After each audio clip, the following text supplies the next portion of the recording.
Okay, everybody, it's Wednesday, February 22nd, 2023. We're going to look at an issue of a halakha that appears in Shulchan Aruch that is based upon Harambam in the Pirush Mishnayot, which is our practice and has been our practice for hundreds of years. And now all of a sudden we see a change. We see a change from the Ben Ish Chai, and we would have expected it to have remained strictly with the Ben Ish Chai and with those people who do everything based upon the Ben Ish Chai.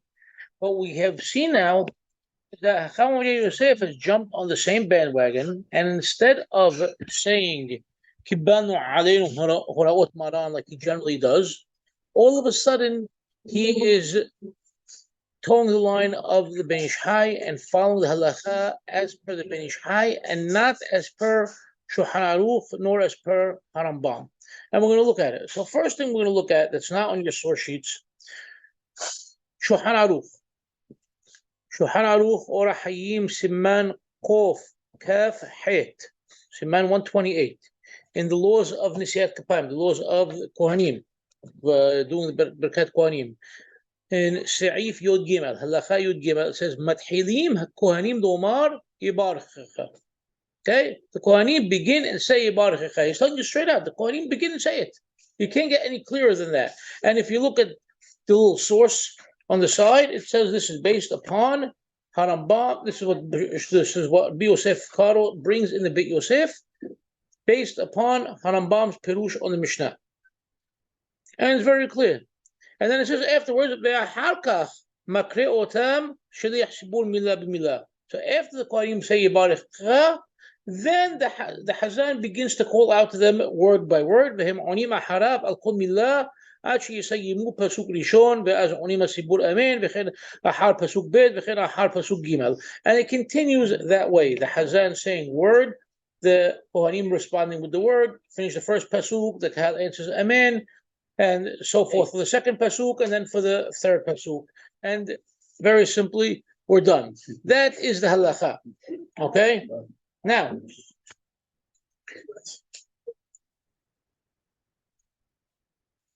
let's look at the Ben Ish Chai. Okay?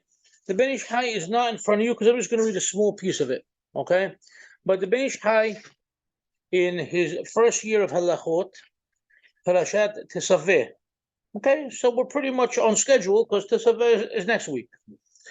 The first halakha, he tells you, יש מקומות נוהגים דו הכהנים מתחילים תיבת יברכך מעצמם ואין החזן מקריא אותם אלא מתיבת אדוני וישמריך ואילך וזו הסברה שכתב מרן בשולחנו הטהור. He tells you plain and simple, there are those that follow the opinion of Shulchan Aruch where the Kohanim begin Yebarekhekha on their own, and only after that does the Hazan chime in. But there are those who say that the Hazan also has to say this word Yebarekhekha. Because it says Amor lahem, say unto them. ויש כפידה בדבר, אבל החוקים סבירה להוא דאין כפידה אם לא אמר להם תיבה יברכך, ועל פי הסוד יש כפידה בזה לומר להם גם תיבה יברכך. He's saying even though there's difference of opinions on this, whether the Hazan needs to actually say that word, okay, immediately what we see with the Ben Ish Chai, al pi hasod. In other words, according to understanding of Kabbalah, the word Yebarekhekha must also be uttered by the Hazan, and it's not enough for the Kohanim to say it on their own. That's generally what goes on in Israel, right? And then he continues with it, and he said basically what happened is how did this spread out since Avi brought up Eretz Yisrael in the Shiva of the Mekubbalim in Yerushalayim, Yeshivat Bet El. This is what went on, as opposed to all the rest of the synagogues in the city. Everybody else in Yerushalayim was doing it the way we do it, with according to Maran, according to Rambam. But over time, the minhag of the Mekubalim of Beit El ended up spreading out throughout the city, and they took upon themselves that the Hazan always says Yebarekhekha and not the Kohanim beginning with that.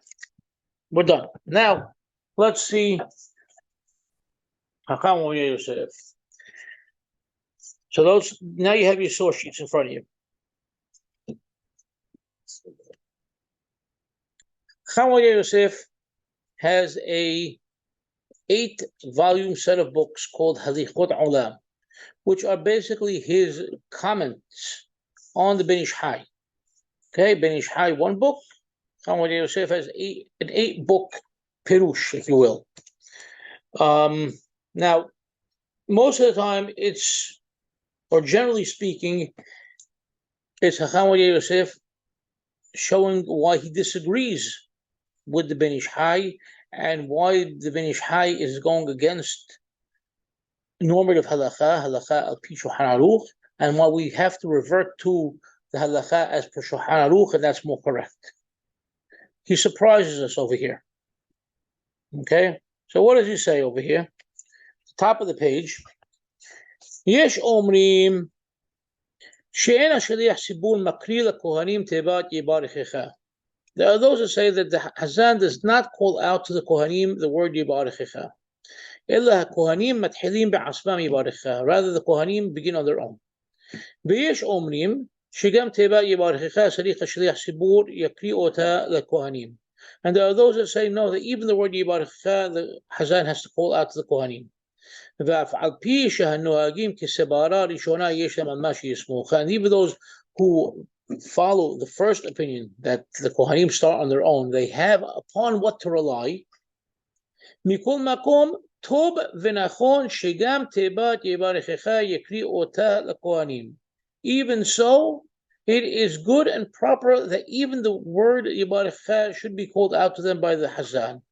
והדבר יעשה בהסכמת כל הקהל ויסעו ברכה מאת השם. And if you want to institute such a change, okay, as I'm recommending is something good, do it with everybody in the kahal approval, and everybody is on board with this. Okay, in other words, okay, listen, guys, we want to change, we want to follow Hakham Yosef's opinion on this. You want to do it? Yes, no, and decide what to do. So this is Hakham Yosef speaking on top. Now, obviously, it's surprising. He's telling you the first thing that they have upon what to rely. He's not telling you. Remember, in this particular book, Halichot Olam, Hakham Yosef brings you his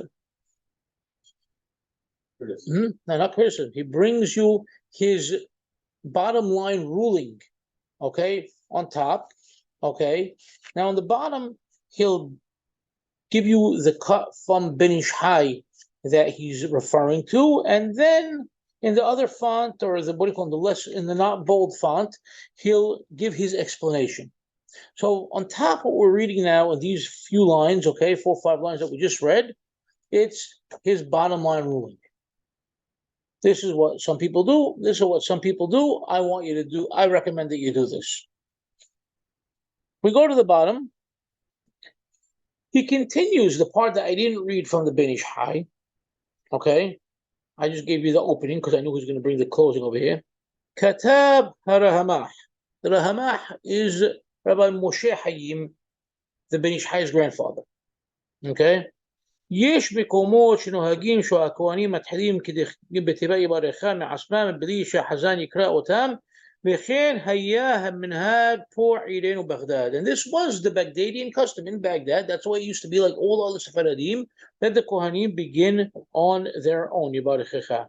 בזוהי סברת מרן בשולחן ערוך, like we just read out of שולחן ערוך. אך זה כמה שנים עשיתי המנהג בכל בתי כנסיות שבבבל, שיהיו החזן מקרא מתיבת יברכך והלאה. כי על פי הסוד יש קיפידה בדבר להקריא גם תיבת יברכך. So Rabbi Moshe Hayim, the Ben Ish Hai's grandfather, says, yeah, we know what our custom was here in Baghdad, but I personally went and changed the custom in all the synagogues of Baghdad, where now the Hazan has to say Yebarekhekha first. Because according to the sword, according to the Kabbalah, that's the way it has to be. And this is the proper way to rule in each and every place. And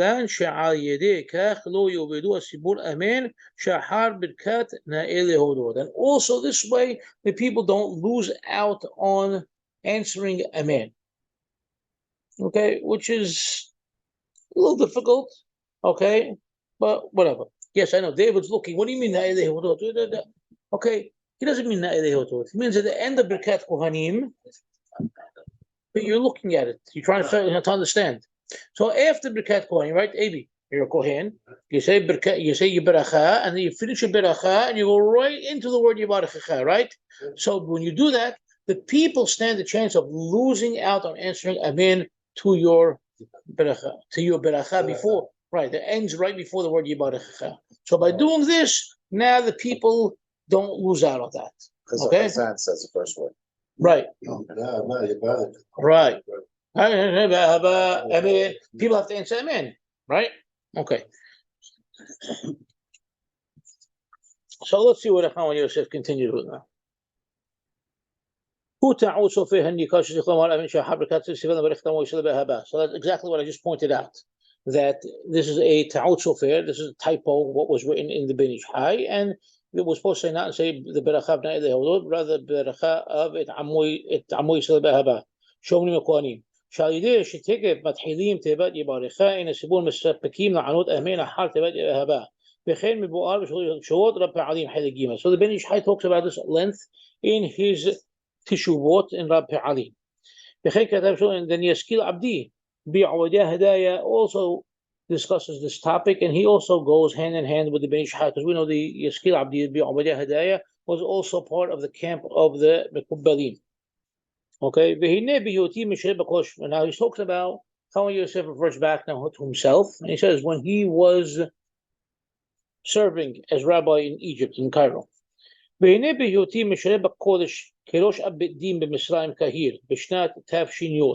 Okay, 1950. ראיתי שנוהגים כדעת מרן שולחן ערוך. I saw that they follow שולחן ערוך. שאין מקריא תיבת יברכך. They don't call out the word יברכך, rather the Kohanim say it on their own. אלא שהכהנים שדעתם יפה היו נוהגים להפסיק כיסד אחר תיבת בהבא שבסוף הברכה כדי שיעור עניית אמן. But those Kohanim who understood would make a small pause between the word בהבא and beginning Yebarekhekha, that way people could answer. And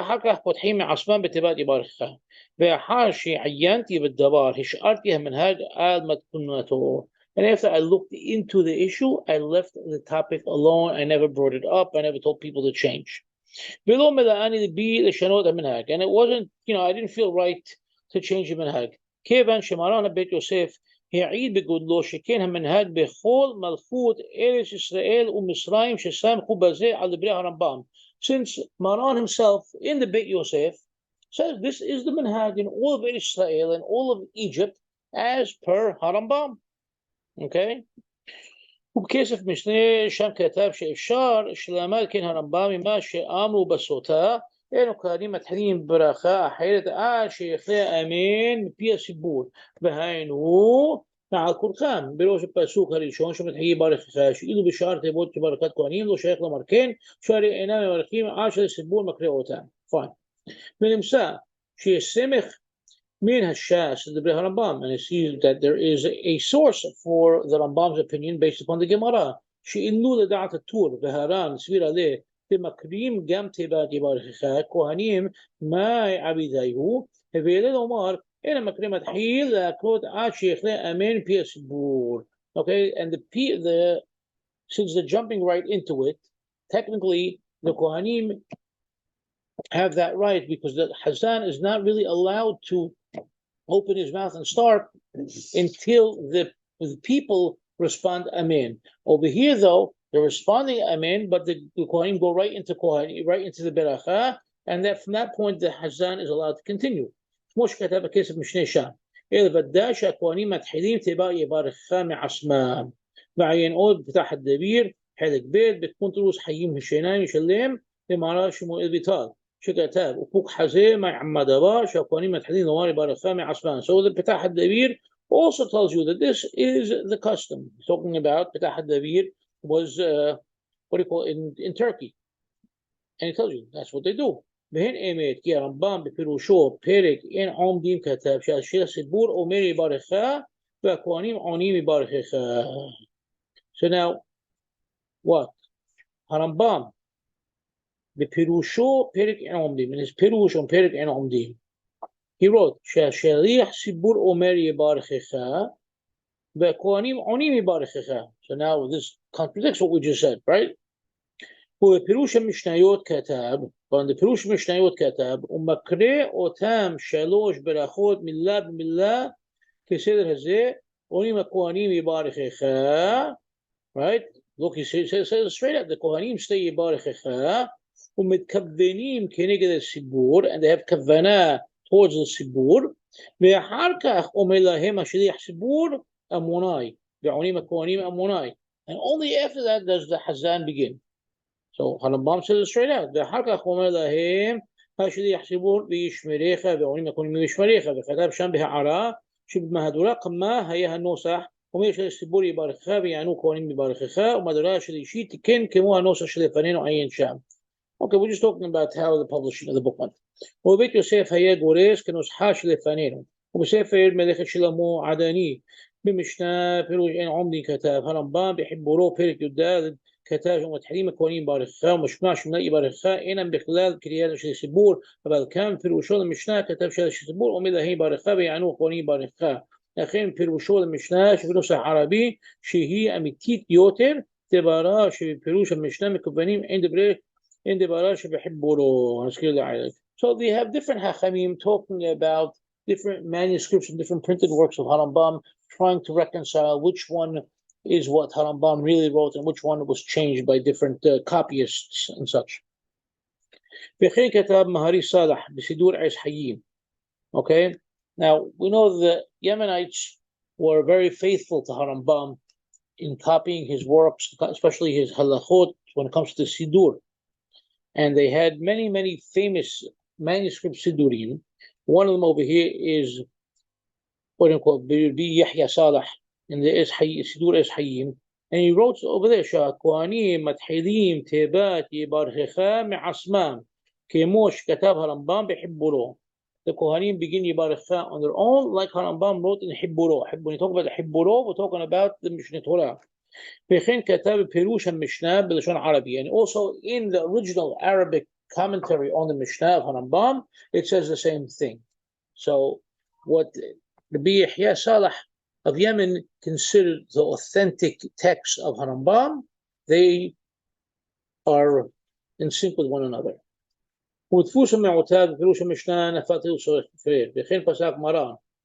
הנה מבואר מכל זה שהמנהג שנהגו כאן שהכהנים פותחים מעצמם בתיבה יברכך הוא מנהג קדמון, ויש סמוכים מהש"ס והרמב"ם מרן שולחן ערוך מנהג כזה אי אפשר לבטלו. And now, look, listen very carefully. So this is a ancient custom. This is something that Harambam is attesting to as the practice, and he's telling you it is the proper halakha. So now how can we come 1,000 years later, okay, here we are, we're 1,000 years later from Harambam, right? He passed away in 1204. How could it? Yeah. How can we come and how do we do it day and night? And annul We do that something day and like night. It's interesting though that he provides this detail. In other words, it was important for him to even mention it. Yeah. Oh, yeah, in the Surah. I'm just saying, like every word, how it's said, who answers, who goes first. So that's part of how to not only lay the law, but to teach the people. But when it comes to issues of tefillah, Harambam doesn't write a lot, but what he writes is very, very important to understand that he doesn't want it being changed. He doesn't want it being eradicated. Okay? Yeah. At least that's been my experience. Okay. ויש סמוכים מהש"ס והרמב"ם מרן שולחן ערוך מנהג כזה אי אפשר לבטלו, כמו שכתב בשיר השורות מהרי"ק חולון, שאפילו גדול הדור אין בכוחו לשנות מנהג. מהרי"ק חולון, okay, was one of the Hachamim from Italy, he writes, אפילו גדול הדור, even the greatest Hachamim of the generation, does not have the power to change a custom. When did you live? What was it? Mahari Polon, when did he live? Lived early 1700s, early late 1600s, if I'm not mistaken. From where? Italy. Harik. Well, there are many Mahariks. That's why he's Mahari Polon. He's known as Mahari Polon. בתלמוד ערוך בידינו. אם יבוא אליהו ויאמר אין חולסים בסנדל, אין שומעים לו שכבר נהגו העולם בסנדל. So the Gemara even gives a case to prove the point. We know we do halisa, right? We have the issue of yibum and halisa. Okay, halisa has to be done with a sandal.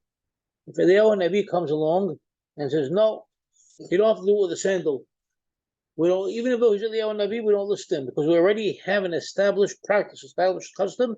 That's what we do it with a sandal. That's it. It's staying with a sandal. ובשאלות שבועות מהרי קולון כתב שאין לחלק בין מנהג למנהג, and we don't differentiate between different מנהגים. This is a standard rule for all מנהגים.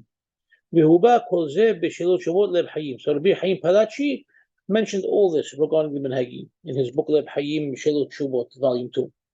ושם הביא בשם מהרי פה הוכחה לזה גם כן. מעובדה דרה בתענית כבה הלב בראש חודש. כיוון דחזה דמנהג אבותיהם בידיהם לא רצה לבטל מנהגם אף על פי שבוודאי היו מברכים עליו ודעתו היא ברכה שאינה צריכה וכולי עין שם. Okay, so we know there's an issue of berakhah on Rosh Chodesh, where some people, some communities have the custom to say berakhah, likro halel, when we say half halel, hasi halel, right? The Turks do that, right? On a day like today, Rosh Chodesh, right? If you don't, we had no berakhah today, right? Okay, the Turks and others say berakhah of likro halel. Because you can't say the Gemara Halel because we're not finishing the Halel, but make a berakhah l'kro Halel. Now this berakhah is obviously not agreed upon by everybody. Okay, whether you can make such a berakhah. Ashkenazim do? Yes. Ashkenazim do it also, yes. So Turks and Ashkenazim. And Moroccans and Spanish Portuguese. Let's Let's say the glow. They say The l'kro. whole thing. It's They also say l'kro. Libyans not as far as I know, but they could be. That's true. All right, and the Siddur does not belong to the berakhah. It's a boy belongs to Rabbi Levi Nahum. Okay, much of what he brings in there is from berakhah. Okay. Not profit. בשם הביא בשם אוקיי, וחלשים עובדה דרב תענית, כבה הלב ראש חודש, כיוון אוקיי, we read this, okay, עיין עוד הגאון מהרי עייש, יוסף מטה יהודה, דובר נתחיל מן הפעוזה, שכתב בזה דרכי תמיד שלא לשנות מן המנהגים כלל וכלל. So Rabbi Yehuda Ayash, okay, was one of the greatest Hachamim of Algeria, okay, and whose works are still very commonly studied till today. He said, even though I may feel differently and my opinion is different than what the people are doing, I will never, ever go out and change the minhagim. The minhagim are based upon hachamim that came before me. Who am I to come along, and change the minhagim? Can't do it. Are Algerians like similar to Egypt like that? Like No, they're very who do they different. side with? I mean, They really don't.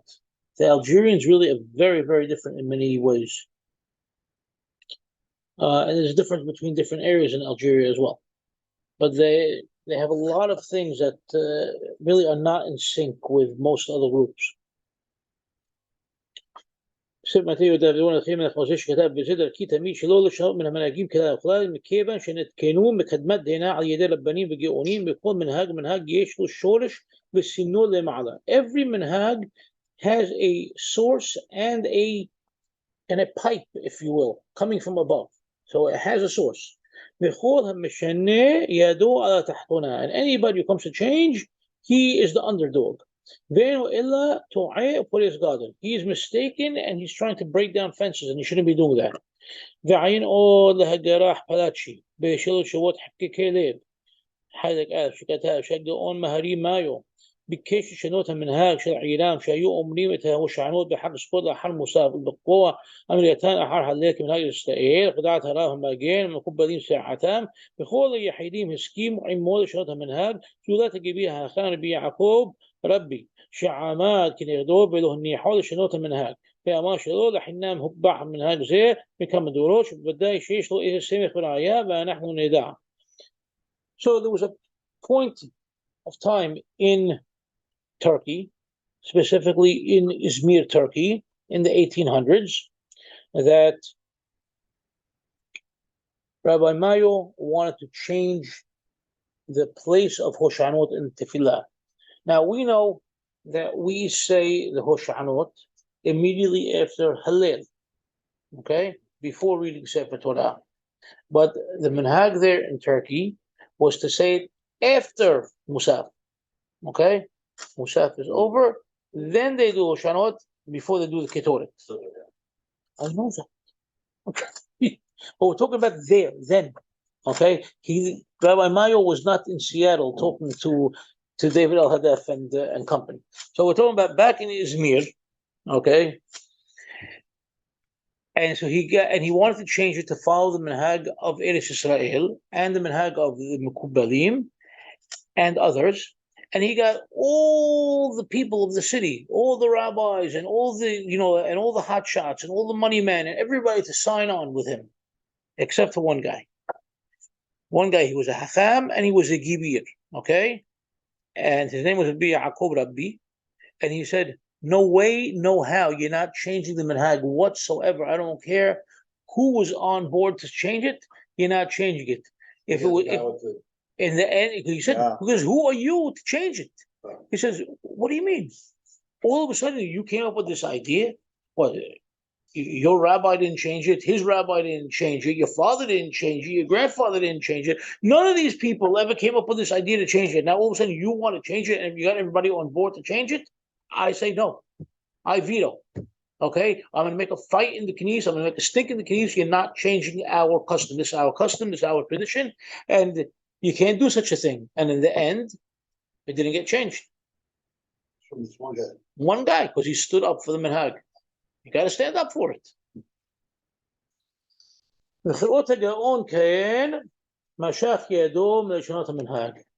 When Rabbi Mayo realized that this guy was right, you know what? I'm not changing it. Here's the point. We're on the next page, on top of page Aleph.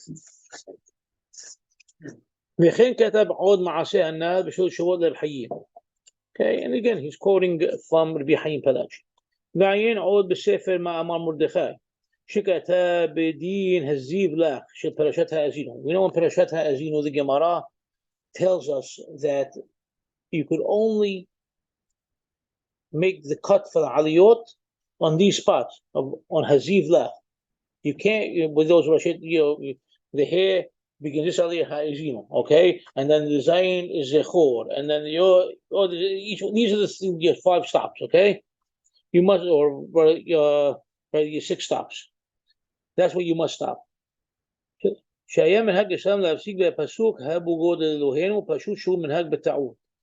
all of a sudden there was a minhag someplace where there was stopping at Habu Godel Elohim. And so this is clearly a mistaken minhag.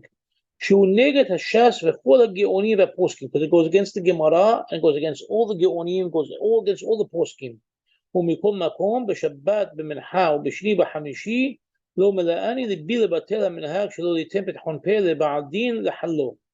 Because even though I knew it was wrong, I didn't feel proper to go up and change it, okay? Because if I do try to change this, who knows who's going to come up and try to change something else. So I'd rather leave one mistake than having people changing so many things that are proper. But obviously, if it could have been done in a dignified, quiet way without any turmoil, then maybe it would be the right thing to do. Aliyah. That's where they were stopping. ועين עוד בספר מסחיים شاف על פי שהיו כמה מנהגים שנהגו בהם שלא כדין ובטלום חכמי הדור. Okay, so now Masahayim is another book of Rabbi Hayyim Palachi. And he's saying that there was some certain different minhagim that went against the deen. And the Hachamim of those generations, whenever it happened, they were able to annul them. Mikol makom azhara shamanu liba yevo hadava lidei mahloka bekitata. But they were only able to do it because they knew it was something that they were not able to, that they would have not have caused any sort of rift or any sort of fighting. If it would have caused any sort of fighting among the people, then they would have, proceeded with such a thing. Yeah. So Hizkiah Medini from Hebron, in his book, his encyclopedic work called Sedeh Hamid, and in the section on Minhagim, he writes that. בכל שכן מנהג זה שמיוסד על בני הש"ס והפוסקים שאין אנו יכולים לבטלו. ושוב ראיתי בשלושות מילי עזב לשובעות בין הרב מחבי שם, שריך בדין זה, ועלי גם כן שלא לשנות המנהג. So he's bringing us another source, מילי עזרא, I believe it would be עזרא מסלטון. Also, you don't change המנהג. וכתב ליישב דעת הרמ"ח שהוכרח לשנות המנהג מסיבת ביטול האמן שאחר ברכת הכהנים עיין שם. And in that source it says, and he trying to justify the opinion of Rabbi Moshe Hayim, okay, that felt compelled to change the minhag because he was concerned about people losing out on the amen between the word Abba and Yebarekhekha. ואنا דאמרי עاش יבטל המנהג של כהנים היה לו יותר להסגירם שיפסיקו מעט בין סוף ברכתם למילת יברכך. Well, why did you have to go and change minhag? Just teach the Kohanim to wait, to pause for a second. Yeah, like what we do. Yeah. That's what we do. No, some Kohanim, some pause, some don't pause. Exactly like what Yosef said in the beginning. Right. ומדברי הרמ"ח כאן משמע ששמח שיעשה מזה מילה תועלת גם כן לעניית אמן. Right, not enough people. But look what he says over here. He says, from the words of Maharamah, of the words of Rabbi Moshe Hayim, it seems that really his real intention and his real goal was not this concern with the people answering Amen. His concern was changing it to follow and be in sync with the concept of the Mekubalim, that this word Yebarekhekha needs to be said by the Hazan as well. And now also, okay, we got a bonus out of it, that they could answer the Amen. שינוי המנהג היה כדי לקיים ברכה גם על פי הסוד. Right? His concern with changing the minhag was to be in sync with the sword. וכן ידוע גודל השפעת הרב המחבב בדורו על כל אנשי קהילתו שאחריו ילכו ועל פיו ייסעו ועל פיו יבואו ולא היו מפילים דבריו שרו ארצה. And everybody knows the power and the effect of the Ben Ish Hai and of his grandfather, that they were able to do so many things to change the minhagim of Baghdad. כמו שכתב הרב הגאון בן ציון חזן. Rabbi Ben Sion Hazan was a student of the Ben Ish Hai, and later on he was a big Hakham in Yerushalayim. And in the books Ta'atud Buna, all right, he writes about these things. There was never any doubt that anybody would ever come up against the Ben Ish Hai. Okay, they saw him as a very, very saintly, holy person, and they trusted everything he said. ומי שירהיב עוז לעשות מחלוקת נגד הרב, ולכן בא כעם מסע וגדר בגדר. And then therefore he was able to create new fences and, and furrow new tunnels and do things like that. Another reason why when Hakham Obadia Yosef came up against the Ben Ish Hai, when he taught his halakha classes and came against it, all the Baghdadians freaked out. Who are you? That's our guy. Yeah, that's our guy. You're one of us. Who are you to turn? You're a renegade. ما شئن كان أنا يتمي إن نبول الشهوات المنهاج لو يوسم من حوكة لي ما دون خوش كذا بقى يوم رام حيدا بسفر بك يوسف شو بخاب مش شهود بسداد كذا يبدأ فين عوابك فحيم سوفير بن إيش حاي بعين عومش كذا باري صالح بسدور إيش حييم شعزيك بمنهاج شلايم بنوصل حكي الدوش كي بانوا بحارته مكيبان شكينوس حتى رمبان بهاري كناتي بآب شهري كتاب شيش محاب بتباد إلو أين شو منهاج وبصيف النبي شلوم هي بمش كتاب مطي يهودا شلو شنود منها منهاج بيتمع عذاب شهري ماسين وكما جمعنا عدام ششينو كما منهاجين كشرو منهاج شئنه هاجون بلو هيون النعيم إلا إمكان يشمع حوكت على يدي كافك على التام لو هي مشددين شروطها منهاج بها منهاجها حير يفي باجون منه أي شاب إيش زوهي دعت هرا محبير كان وبخوك يوسف وزير دوك. So it seemed that this was a trait of most of the Hachamim, that they saw no reason to uproot and change minhagim. They believed that the minhagim were based upon solid sources, upon their predecessors, and they left things alone. But it seems that the Ben Ish Hai, and you see it throughout this volume of his, the Ben Ish Hai volume, as well as many other works of his, that he's following in the footsteps of his grandfather, and he went even more so, that yeah, they had good minhagim, but I'm coming up with better minhagim. They had good, additional prayers, but I'm coming up with better additional prayers. He was a maverick, okay, and he was out doing his own thing. Was it all Kabbalistic or not mainly? Almost all. So then they can say it goes back because it was just found or whatever it is. But it wasn't found. They were creating it based upon their understanding. But they bring it back. No, but based upon their understanding of the Kabbalah is how they established these things. These things weren't necessarily written black and white. No, they were creating things based upon understanding of Kabbalah. I have no idea. I have absolutely no idea. It's like apples and oranges. No, he did not. Did you go to Israel? He went to Israel. He didn't go there to pick things up. Not to pick things up intentionally, but it was inadvertently he went there. And when he was in Israel, for him it was a big thing to go and see the Mekubalim over there and see how they pray and see how they do things. Also, it was very important for him to meet with Rabbi Eliyahu Menni, who was originally from Baghdad and moved to Israel, and he knew was a Mekubal as well, and to discuss different things with him. And they kept in touch, over the years and exchanged letters, and it brought up so many concepts and issues in halakha and minhag. Okay? But to say that his intention in going to Israel, no, I don't think so. Based upon anything I know, I'd say no. Okay, so now we're coming pretty much to the close of Hakham Yosef. Okay?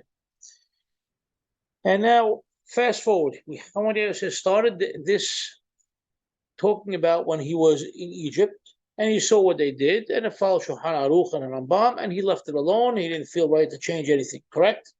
And I was bringing you all these sources, and it seems like, okay, he's not changing anything, right? Based on everything we read, we see no reason why Hakham Yosef should be changing it, because he didn't bring an argument as to why one way is better or one way is not better, right? He just talked about minhag. Now we're going to fast forward to 1968, okay? We're 18 years ahead. He is now chief rabbi of Tel Aviv. והנה, בבואי לשרת בקודש כרב ראשי וראש בית דין בעיר תהילה תל אביב יפו, בשנת התשכ"ח. Okay? I'm serving as chief rabbi and rosh beit din in Tel Aviv Yafo in 1968. מצאתי המנהג בבית הכנסת הגדול אוהל מועד. Okay, Ohl Moed was considered the main Sephardic synagogue. Okay, there were many Sephardic synagogues, but this was like considered the big, fancy synagogue, if you will. Okay, in Tel Aviv. And and I established that as my place where I would pray. Ohl Moed. And I got there, and what were the Kohanim doing? They were beginning on their own Yebarekhekha, right? Just like Shulchan Aruch, just like everything else that we discussed till now. Maran and I did not want to change the custom because of everything I mentioned. שאני רגיל להשמיעם בכל שבת קודם, בכל שבת קודש קודם תפילת מוסף, but in my derasha, in my speech, that I would give on a regular basis prior to Musaf, בפני הקהל הקדוש, to the congregants, הסברתי בפרשת נשוא הטעם שצריך להקרות לכהנים כל מילה מילה. When we got up to פרשת נשוא, that's what Birkat Kohanim is, it's in פרשת נשוא. I was talking about the importance, okay, of the Hazan calling out each and every word to the Kohanim. Amor lahem, like it says, say to them. Amor lahem called dibur b'dibur.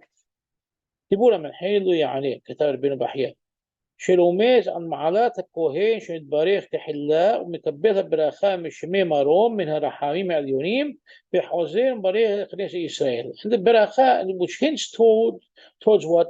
To the status of the kohen that gets the berakhah first from above, okay, and makes his berakhah, gets the berakhah from Borei Olam, and through that berakhah he's then empowered to hand off the berakhah to the people that are listening to Birkat Kohanim, right? And he goes and he blesses all the assembly of Israel. Because the berakhah cannot rest upon somebody who's empty. The person has to be full. And only going to be full is if Borei Olam bestows the berakhah upon him.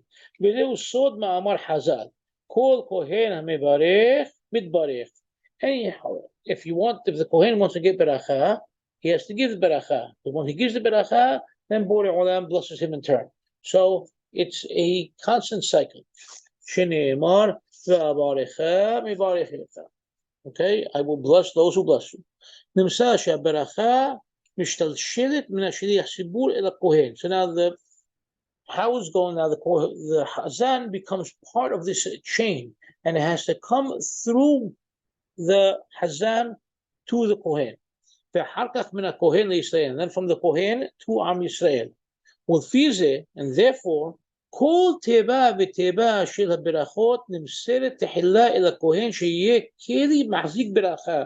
So now therefore each word is handed over to the Hazan first, and he becomes the vessel holding the berakhah, and from there he basically hands it off to the Kohen, and the Kohen can then give it to the people that are listening. וממנו יושפע שפע ברכות לעם ישראל. וכן נאמר בברכך מברכך שיקדים תחילה באברכך את הכהן ואחר כך מברכך. So first has to be to the Kohen first, and then to the people.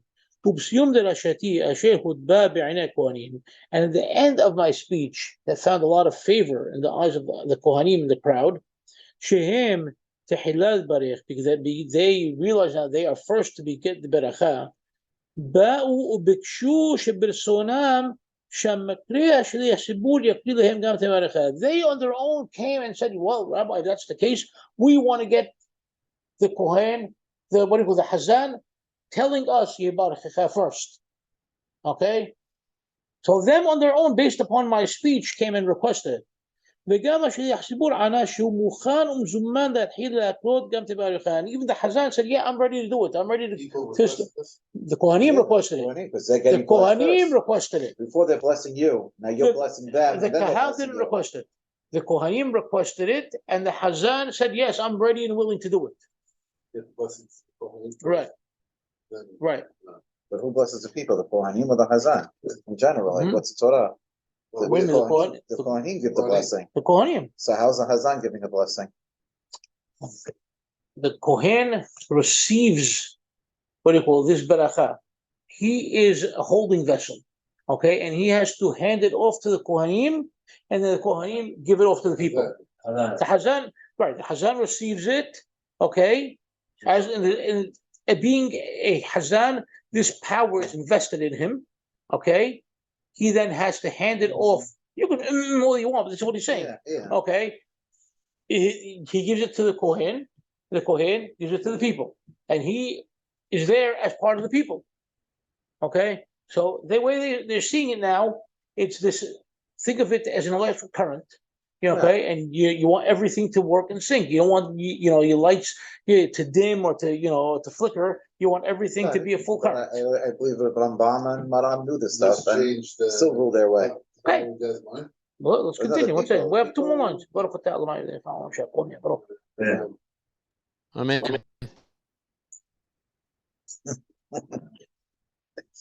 Okay.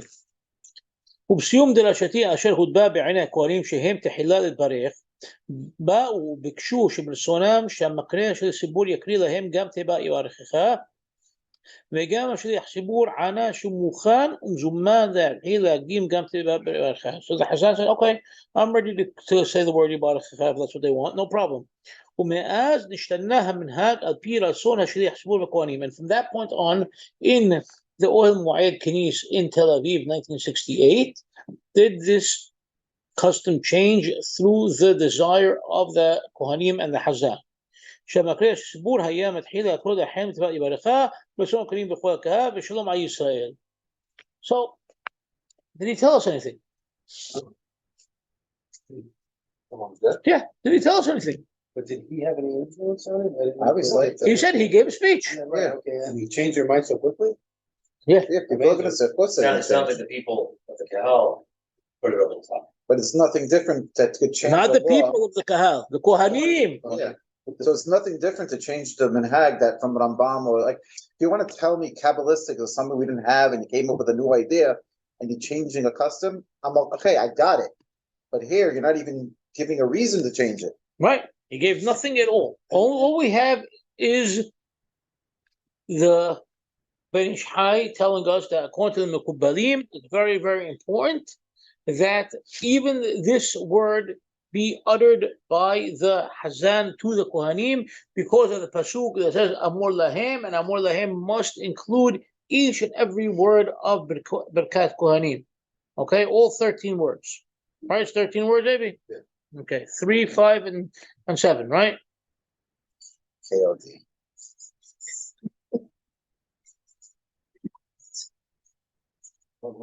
Okay.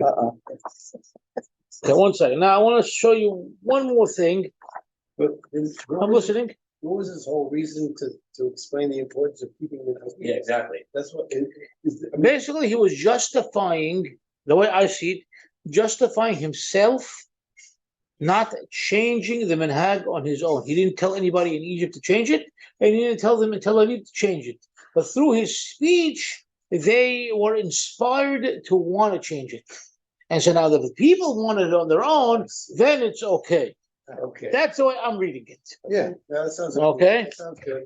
All Now- right. And then That's not what he was saying. Yeah, it is exactly. That's Yeah, great. well now Hakham Yosef, but that's the funny thing is he didn't, I'm gonna tell you honestly, he did not publicize this because So is our community both ways now? as a general rule, our community still follows Shulchan Aruch that the Kohen starts Nowadays, Yebarekhekha. yeah. Now there are small little minyanim here and there that I've heard about.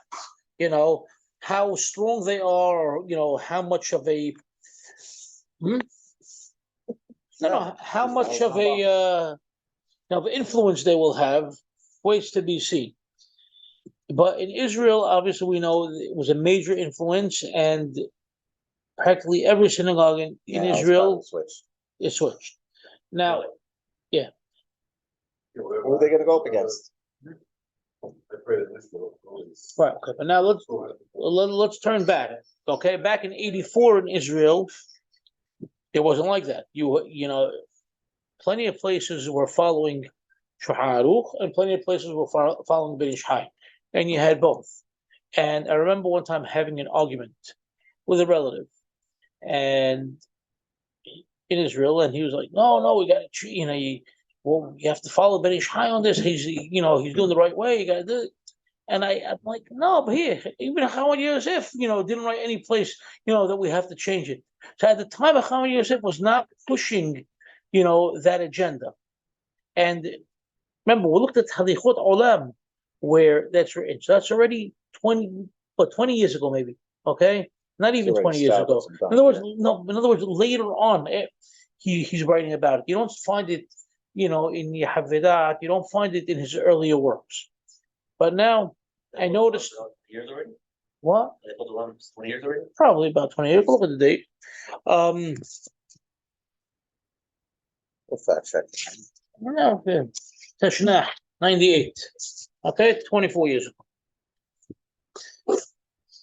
So now, his son, okay, which is always what I like to say, Yalkut Yosef, is mainly Rabbi Yitzhak Yosef.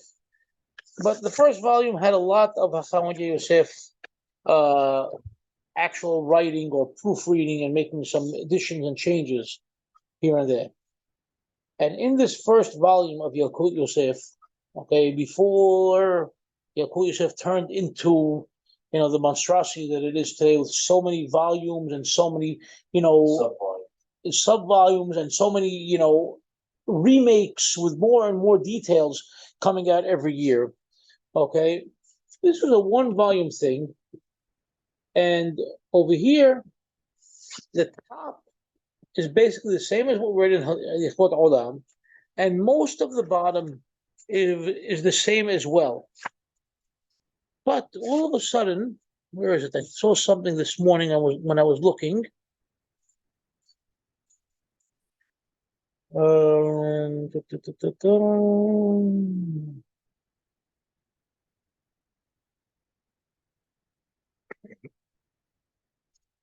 Yeah, towards the end. What is it right over here? והן עתה נשתנה המנהג ברוב ככל בתי הכנסת שבירושלים. And now, the custom has changed in most of the synagogues in Yerushalayim. שנוהגים להקנות לכהנים גם תיבת יברכך. That the Hazan also calls out the word Yebarekhekha to the Kohanim.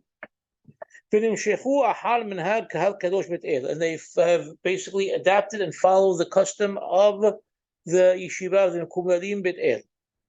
וכבר מצאנו, listen to this, and we have already found, מנהגים רבים שנשתנו ממה שהיו בזמן מרן. Many minhagim that have changed since the days of Maran. וכמו שכתבנו בשאלות ותשובות יביע עומר חלק ד'. So that means it's the Hakham Yosef writing. As we have written in Yabi'a Omer, that means the Hakham Yosef is writing these lines. Okay? So Hakham Yosef is telling you, yeah, plenty of things have changed. Why we don't? So basically, he's in agreement that we don't need to stick to things. Okay? And we can change it. And goes, and I wrote about this in Yabi'a Omer. Okay? In volume 4 of Yabi'a Omer. About changing, not necessarily this topic. Not about this topic. Right. Okay? But in general, many of the minhagim have changed since Maran. ועל כל פנים, בהסכמת הקהל, יכולים לשנות המנהג. And in any case, anytime you want to change the minhag, as long as the congregation wants to do so, you could change it. There is no allegiance.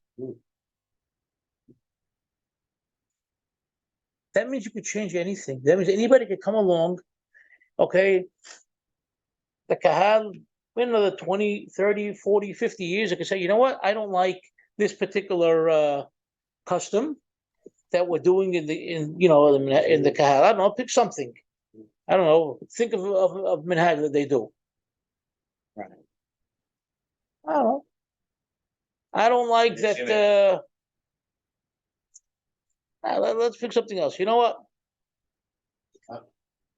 No. I don't know. Hazara, you were using Hazara, you're saying berakhah. Let's go something, even bolder. Bolder. I don't like that we say Anna every day. I want to cut out Vidui. We'll say Vidui, once a month. That's fine. That is the thing. Okay? Well, say Vidui once a month, it's enough. People don't not I don't want to do it. Okay? Everybody in agreement? Everybody in agreement? Is that a minhag? Hakham? Is that a minhag? That Monday. I'm sorry? Thursday, yeah. Does that count as a minhag? Does it count? It's not the deen. As minhag or something a little stronger than minhag? Minhag is a custom. It is a practice. So I'm thinking It's not a law. Hotzat Sefer Torah, the way we take the Sefer Torah, how we sing the Romemu, softer things like that. Not, No, tefillah. again, you're talking about singing. I'm talking about actual changing something in the prayer itself. I don't think he's referring to that when he says customs have changed. He's talking about minhagim. Okay. Yeah, all right. Here. David El-Hadaf said, getting rid of Ketoret. Okay? That's better for you? No, this is all the Sidur. This is part of Sidur. Yebarekhekha is not part of the Sidur. Minhagim? Yebarekhekha is not part Whether of the the Sidur. Hazan says it or not is not. Whether Hazan says it, I don't know. How about not doing Kohanim? It's different customs in America. I think don't do it at all. Why should we have to do it? saying this is what people might think. Saying, let's just do away with it. Let's do it only on Shabbat. No, that's not a good one at all. You have a halacha, Birkat Kohanim. Hey, No. hundreds of years, people have not said it. Thousands of years. Yeah, but Ashkenazi don't do it. so what? I'm just playing devil's advocate. I'm saying people might say, let's just do away. Let's just do away with it. Sit down a minute. Like, A minute, I said. Well, pick whatever you want to pick. Okay, Jeffrey? Okay, I'm gonna stick with the vidui part. Okay? You want to take nifil at the pime, take nifil at the pime. Okay, nifil at the pime. All right, technically the law is you're supposed to fall on your face on the floor. Okay? You have to come down all the way. Right. Okay, on the floor. And now that changed to staying seated and putting your head down into your arm. And now even that doesn't exist. Correct? So that's something. The point is, if the entire congregation is in agreement, boom, it changes. Here, you know what, Jeffrey? Let's play with you a little bit. The entire community, okay, when they want to switch Hazan during the week, they switch Akilam Meducha. Only Bit Torah switches Yebarekhekha. Why? Where did that come from? Today, what do they do? Oh, they switched by No, everybody switches Akilam Meducha. Right. Bit Torah, they switch Yebarekhekha. showing this. No, it's way before Joey Miz. Really? Where'd that come from, Jeffrey? It came from the idea that the Zemirot have bookend berachot of Baruch She'amar in Yishtabach. Okay, who does And who does the Kaddish belong to? Who does the Barekhekha belong to? so the Kaddish goes to the prior, and then the new Chazan starts with the word Baruch. So then, how do you rectify that with what you do on Shabbat? Because we have Nishmat, and Nishmat is always in a different Nishmat is type. part of Yishtabach. What are you talking about? Right, it's part of the Zemirot, but since we prefer a trained team, and it's benigun, and it's part of the makam of the day, so for that you make the allowance to switch in the middle. Does that make any sense to you? Shmat Sanera.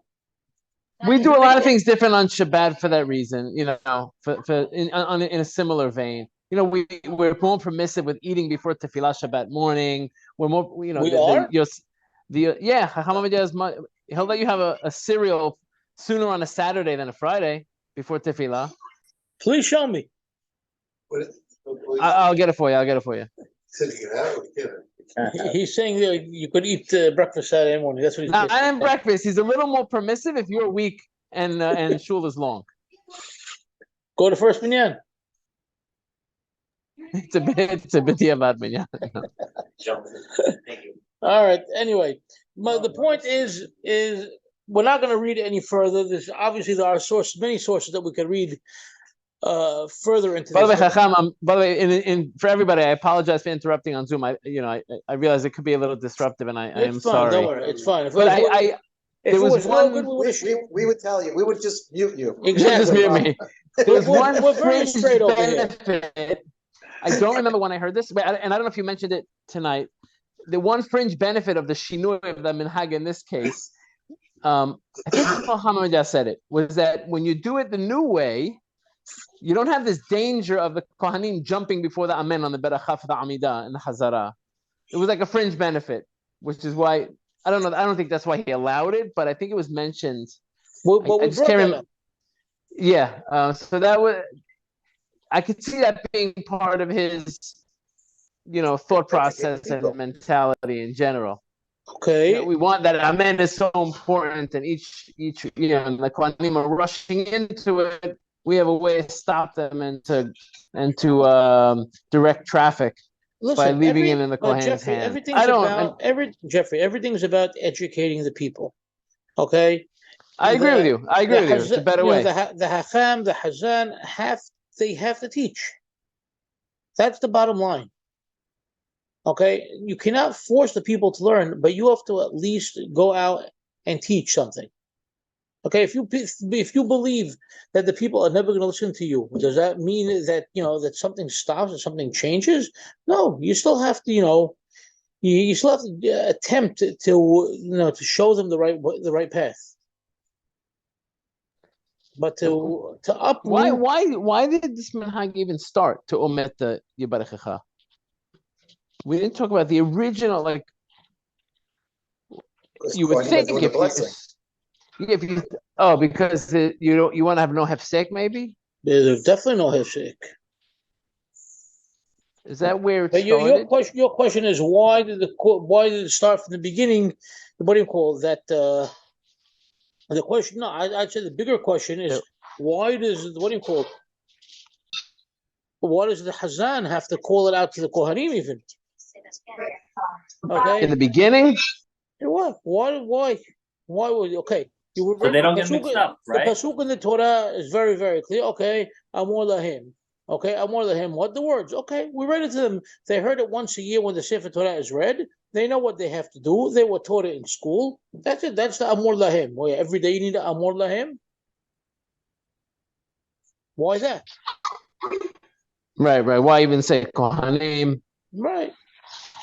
But if it to us it's so natural. We say Yebarekhekha right after the berakhah. Personally believe But what saying the I word would think if I'm Kohanim. starting this minhag from scratch.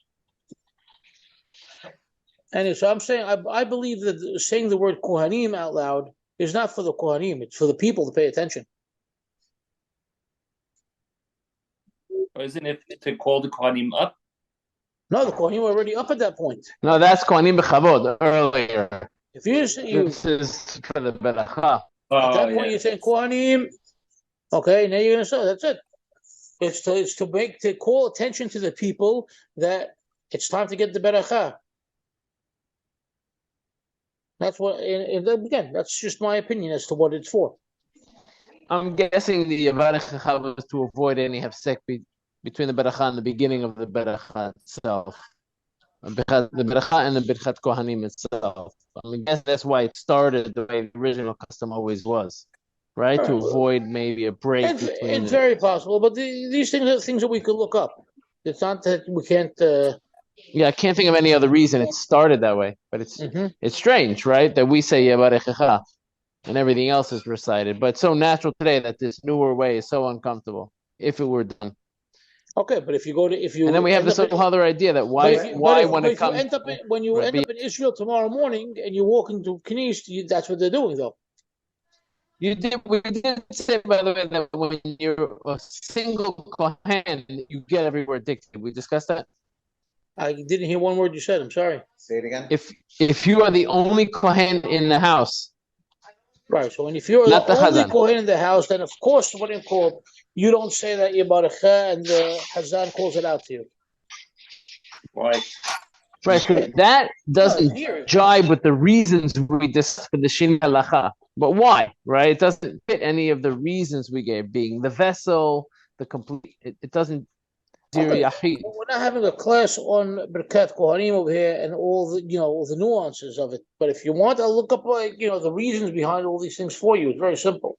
Nah, don't worry. I'll do the homework. You'll do the homework and you'll come back and report to us, right? Billy did. We have a lot of interesting Kohanim, Jeffrey. Kohanim are genetically interesting people. We run hot. Yeah, because you're all inbreeding. You had a lot of inbreeding among you. That's right. Anyway, the point is over here, Hakham Yosef always calling for Maran, and here, without any real good reason, he, I don't know, in a sense, turned on Maran.